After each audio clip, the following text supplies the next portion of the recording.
বান্ধৱীসকল, মই মৌচুমী লাহনে আপোনালোকক পোনপ্ৰথমে মোৰ ইউটিউব চেনেলটোলৈ স্বাগতম জনাইছোঁ। মই মোৰ পৰিচয়টো দি লৈছোঁ। মোৰ ঘৰ হৈছে ধেমাজি ডিষ্ট্ৰিক্ট চিলাপথাৰ। মই বহুত দিনতে ভাবি আছিলোঁ ইউটিউব চেনেল এটা খুলিম কৰি, এতিয়া অলৰেডি খুলিলোঁ।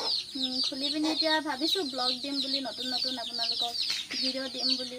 তো আপোনালোকে ছাবস্ক্ৰাইব কৰিব, লাইক কৰিব, শ্বেয়াৰ কৰিব মোৰ চেনেলটো, যাতে আগবাঢ়ি যাব পাৰে, যাতে মই আগবাঢ়ি যাব পাৰোঁ। সকলোৱে ছাপোৰ্ট কৰিব। ধন্যবাদ। দাদা কি কাম লাগিছে? কি কাম লাগিছে? কাম নাই, হিলগুটি। চৰকাৰী ঘৰ পালে? চৰকাৰী ঘৰত সোমাই আহিব। ব'লক আমি দেখুৱাই দিওঁ আপোনাৰ চৰকাৰী ঘৰটো কেনেকৈ বনাই আছে। আহক। চৰকাৰী ঘৰ এটা পালোঁ। এই দদৌৰ নামত পাইছে, বুঢ়া নামত। আমাৰ ককা হয়। ককা মানে আমাৰ শহুৰ দেউতাৰো বাপেক হয়। তো ব'লক আমি এতিয়া দেখুৱাই আছোঁ আমাৰ চৰকাৰী ঘৰটো, আপোনাক দেখাই আছোঁ। এয়া কাম লাগি আছে দেই। এয়া আমাৰ মা কামত লাগি আছে দেই, পুৰা ব্যস্ত, পুৰা কামত লাগি আছে। এইফালে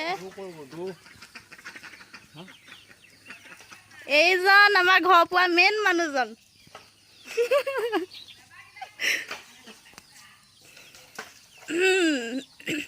চৰকাৰী ঘৰ পালোঁ দেই।